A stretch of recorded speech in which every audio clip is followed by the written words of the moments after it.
Centre for strategic and international studies के middle east programme के senior fellow will टॉडमैन के मुताबिक ये कहना मुश्किल है कि ट्रंप क्या करेंगे, क्योंकि उनका मकसद वाज़ेह नहीं है। विल टॉडमैन का मजीद कहना है कि ट्रंप शायद ईरानी हुकूमत को गिराने के बजाय उसके रवैये पर असरअंदाज होने की कोशिश करेंगे, लेकिन ईरानी हुकूमत का तख्ता उलटने से इतने ज़्यादा खतरात जुड़े हैं कि शायद ये ट्रंप का बुनियादी मकसद ही ना हो सकता है कि वो जौहरी मुज़ाकरात में ईरान से कुछ मनवाना चाहते हों, या फिर मुजाहिरीन के खिलाफ क्रैकडाउन में कमी उनका मकसद हो। ये भी हो सकता है कि ट्रंप का मकसद ईरान में ऐसी इस्लाहात नाफिज करने की कोशिश हो जो किसी न किसी सूरत में पाबंदियों में नरमी का बाइस बने। BBC की रिपोर्ट में मज़ीद लिखा है कि अमरीकी ज़राए ने वॉल स्ट्रीट जर्नल को बताया है कि अमरीकी नायब सदर JD वेंस उन आला हुक्काम में शामिल हैं जो ट्रंप को सिफारतकारी का इस्तेमाल करने पर जोर दे रहे हैं। JD वेंस ने 8 जनवरी को सहाफ़ियों को बताया था कि ईरान के लिए बेहतर यह है कि वो अमरीका से जौहरी प्रोग्राम पर मुज़ाकरात करे, लेकिन अगर ईरान में मुजाहिरीन को पुरतशद्दुद तरीके से रोकने की कोशिश जारी रही तो शायद सिफारतकारी को एक कमज़ोरी की तरह देखा जाए।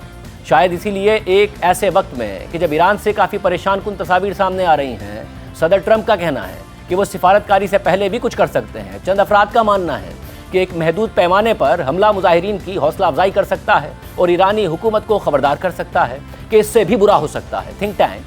चैथम हाउस के मिडिल ईस्ट और नॉर्थ अमेरिका प्रोग्राम के एसोसिएट फेलो बिलाल साहब का मानना है कि ट्रंप को सिर्फ इतना करना है कि ईरानी हुकूमत में अफरा तफरी मच जाए। उनके मुताबिक अमरीकी फिजाई हमले मुजाहिरीन का हौसला बढ़ा सकते हैं और इससे हुकूमत की तवज्जो भी हट सकती है, लेकिन बिलाल साहब का यह भी मानना है कि अस्करी कार्रवाई से उल्टा नुकसान भी हो सकता है। उनके मुताबिक अस्करी कार्रवाई ईरानी हुकूमत और उसके हामियों का अज़म मजीद पुख्ता कर सकती है और ईरान में अब भी हुकूमत की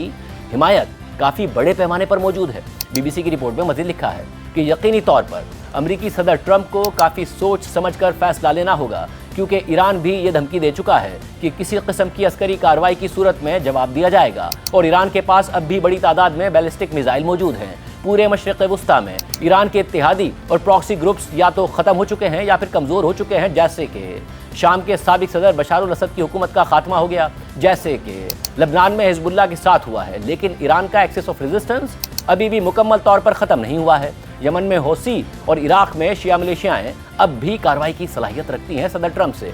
जुरतमंदाना इक़दाम का मुतालबा करने वाली आवाज़ों में एक नुमाया आवाज़ उस शख्स की भी है जो ईरान को उलमा की हुक्मरानी से निकाल कर उबूरी हुकूमत की क़यादत की पेशकश कर रहा है, और वो शख्स